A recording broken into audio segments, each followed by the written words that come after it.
संघ प्रमुख मोहन भागवत अपने 2 दिवसीय प्रवास पर मध्य प्रदेश के चित्रकूट पहुंचे और यहां पहुंचकर उन्होंने पंडित रामकिंकर उपाध्याय जन्म शताब्दी समारोह में भाग लिया।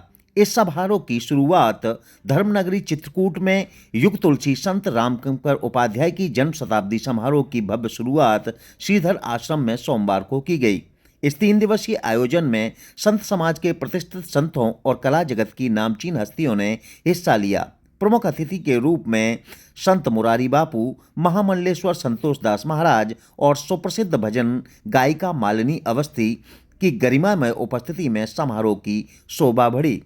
इस आयोजन को संघ प्रमुख ने संबोधित किया और संघ प्रमुख ने समस्त देशवासियों को एकजुट होकर देश की भलाई के लिए काम करने का आह्वान किया। इस ऐतिहासिक समारोह का उद्घाटन संत मैथिली शरण महाराज ने भगवान कामरनाथ की पूजा अर्चना और आरती के साथ किया।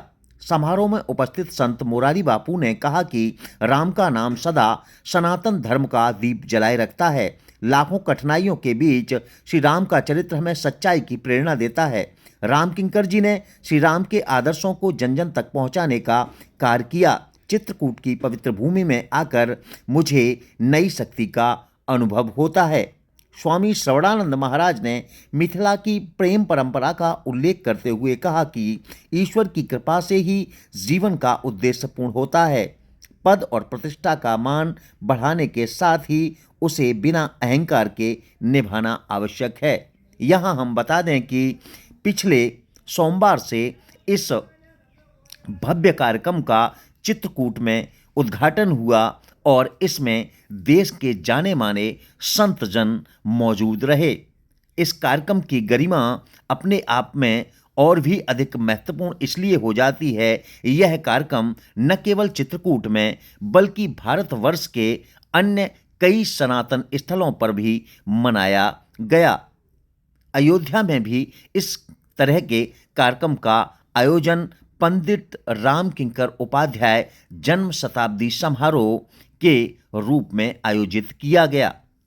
चित्रकूट में संघ प्रमुख मोहन भागवत इस कार्यक्रम में सम्मिलित हुए। आइए सुनते हैं उन्होंने क्या कहा। अब अपने देश को ठीक करना, आज एक धर्माधर्म की लड़ाई करनी और हम ईश्वर प्रदत्त कर्तव्य अपना निभाएं, ये अपेक्षा है धर्म देने, यानी धर्म के पक्ष में हम खड़े हुए हैं। सारा वर्णन हुआ है, सभी पूज्य संतों ने वर्णन किया है। तो जीवन परिवर्तन होता है तो दुनिया को उदाहरण मिलता है। आज भारत से आशा करनी चाहिए, एक तरफ स्वार्थ के भय से उभरते भारत को दबाने के प्रयास हुआ, लेकिन वो सत्य को दबाने के प्रयास है। सत्य कभी दबता नहीं, सत्य कभी मरता। सत्य सर पे चढ़ के बोलता है और वही होने वाला है। ये बात क्या होगा, कैसे होगा, हिसाब करके हम देखेंगे तो पता नहीं चलता। और हिंदू समाज को इतनी सारी इसमें विविधता है, जो भेद बन गई है, जात पात का झगड़ा, भाषाओं का झगड़ा, इसका झगड़ा, उसका झगड़ा, इसको एक करना चाहता है। इसका क्या होगा तो कंप्यूटर एक क्षण में जवाब देगा, ये निकलने के पहले ही मर जाएगा, मरा हुआ ही निकलेगा। लेकिन ऐसा नहीं हुआ, पता नहीं क्या। जो भगवान की इच्छा होती है वो अपना काम करती है, बिना बनने वाली लाठी है, ऐसी बात है। मंदिर राम का बनेगा ऐसा लगता था क्या? हम सब लोग, आप सब लोग भी थक गए थे, मंदिर वही बनाएंगे, तारीख नहीं बताएंगे, ऐसा लेकिन हो गया। गोवर्धन में लाठी सबकी लगी, लेकिन पीला गया गोवर्धन भगवान की उंगली है। ऐसे उसकी इच्छा है। भगवान ने कहा शस्त्र भृताम रामो शस्त्र भृताम, श्री राम शस्त्र धारकों में मेरी विभूति है। ऐसे ये सब सारे साधन है, भौतिक साधन।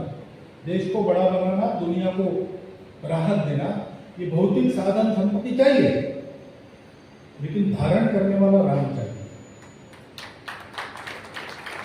तो इसलिए अयोध्या में मुझे 2 बार बोलने का प्रसंग आया है, भूमि पूजन के समय। दूसरा मंदिर उद्घाटन हुआ उसका, दोनों बार मैंने कहा कि मंदिर तो यहाँ बन जाएगा, लेकिन अपनी मन की अयोध्या। बापू ने कहा कोई युद्ध न हो,